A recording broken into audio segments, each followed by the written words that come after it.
Anyway, we got Sophie the Trophy, one half of the Blonde Bombers, coming out and exposing her truth with this Bria Hartley situation, and she's also letting it be known the behind the scenes and what's really going on with Caitlin Clark's injury. Sophie Cunningham just dropped a bombshell, and fans are absolutely losing it. This time, the talk isn't about refs, fouls, or another cheap shot. It's about Caitlin Clark possibly walking away from the WNBA entirely. Yeah, you heard that right. The league's brightest star, and suddenly everyone's questioning her future outside the league. Would you honestly support Caitlin if she left tomorrow? Let's break this down. Because Sophie Cunningham just threw gasoline on a fire that was already burning wildly out of control. She basically suggested that Caitlin Clark's time in the WNBA might be shorter than anyone ever expected, and now fans are in full-blown panic mode. If you think that sounds dramatic, it's not, because the writing has been on the wall for months. First, let's deal with the obvious. Caitlin Clark is no longer a rookie. She's in her second year, and by now, you'd expect the league to figure out how to protect her. Spoiler alert, they haven't. She's been battered nearly every game, fouled like it's open season, and treated more like a punching bag than the superstar face of sport. Yet the WNBA wants to act surprised when someone like Sophie hints that Caitlin could actually quit. Surprised? Really? You've practically been daring her to for months. Let's rewind. Sophie Cunningham has been fined so many times. She's practically the league's walking ATM machine.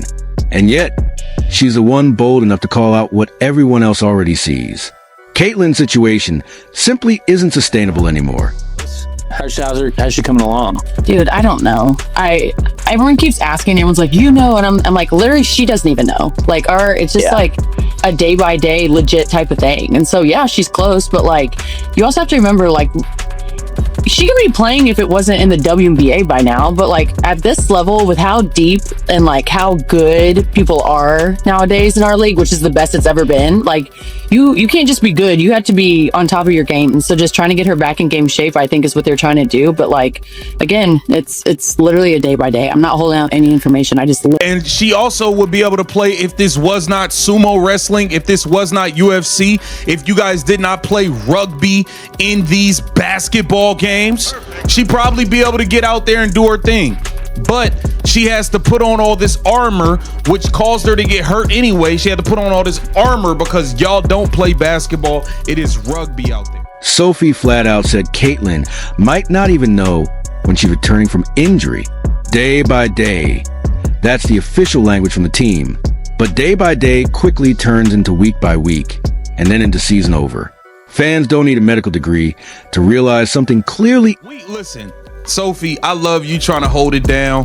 We love that you were trying to hold it down. We wish you a speedy recovery. But as far as what's going on in the WNBA, we are on them. We gonna stay on them. It's not gonna change.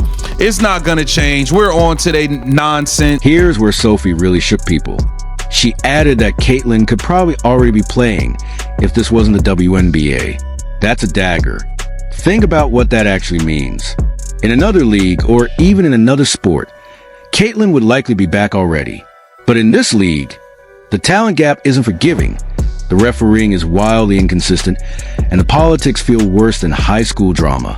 So instead of celebrating the fact that Caitlin sells out nearly every arena, we're sitting here wondering if she'll even play again this season, or worse, if she'll still want to come back next year. Next voice. Let's be brutally honest here. Paige to death. Do not get me wrong. I think she's a hell of a player and like would love to play with her one day. But those refs were giving her every freaking whistle last night. Like, you literally couldn't touch her. And that shit is so annoying. And that's the exact double standard Sophie was hinting at. Sophie can't even mention Paige without catching a fine.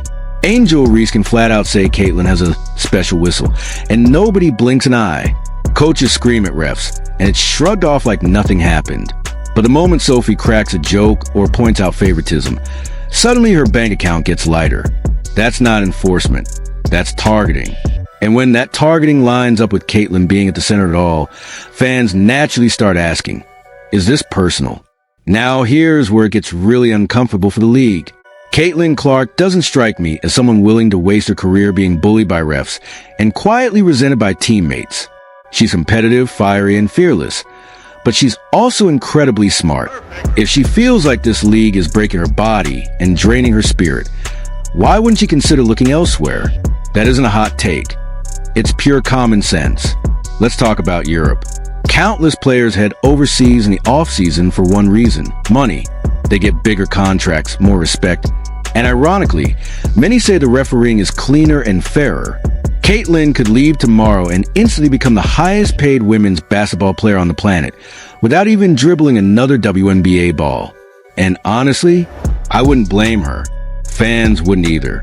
They'd still follow her games online by the streams and cheer her torching teams in Spain, Turkey, or Italy. Meanwhile, the WNBA will be left wondering how they managed to lose their biggest star before she even reached her third season. But here's the twist, and this one stings even more for the league. Caitlin Clark has legitimate options outside basketball entirely. She's already hinted at her love for golf. What if she went the Paige Spiranak route, leaned into sponsorships, media appearances, maybe even played professionally? She's marketable enough to pull in tens of millions doing something that doesn't involve catching an elbow to the face every single night. That's the true nightmare scenario for the WNBA. Not Caitlin in Europe, but Caitlin saying, you know what? I'm done. I'm golfing. I'm building my brand. You guys can keep the chaos. Fans are already whispering, wouldn't Caitlin be happier in golf? What if she just did Europe until the WNBA fixed itself? And when whispers like that start turning into real conversations, the league has a serious problem. Because remember, stars leaving isn't new. Maya Moore walked away. Liz Cambage checked out. Plenty of others took extended breaks. The difference is that Caitlin isn't just another star. She's the biggest thing to ever happen to women's basketball. If she bails, it's not a loss. It's an earthquake. And let's be clear, the warning signs are already flashing. Injury confusion, vague day-to-day updates that don't add up, her skipping film sessions, and now Sophie Cunningham flat out admitting nobody actually knows what's wrong.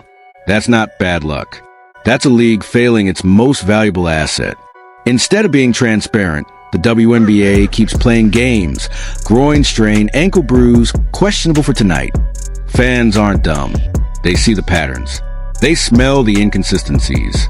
At this point, you can't even call it conspiracy theory anymore. Call it what it is: incompetence. The league doesn't know what's happening. The team doesn't know how to handle it. And Caitlin might be sitting there wondering if this is really worth risking her future for. Now, don't forget the mental side.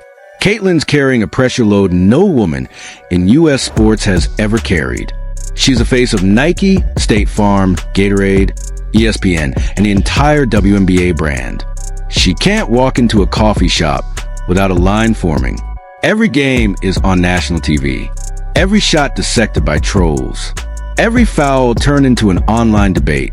You think that doesn't weigh on her? Simone Biles, Naomi Osaka, Serena Williams, they all reached a point where the pressure boiled over. Caitlin is no different. And Sophie Cunningham suggesting she could walk away might not be an exaggeration at all. It might be Caitlin quietly buying herself peace of mind. And here's the kicker. Fans wouldn't even be mad. If Caitlin Clark stood up tomorrow and said, I'm done with the WNBA, I'm heading to Europe, or maybe I'm golfing, the overwhelming reaction wouldn't be outrage. It would be support. People would say, good for her, protect your body, protect your mind. The league never protected you.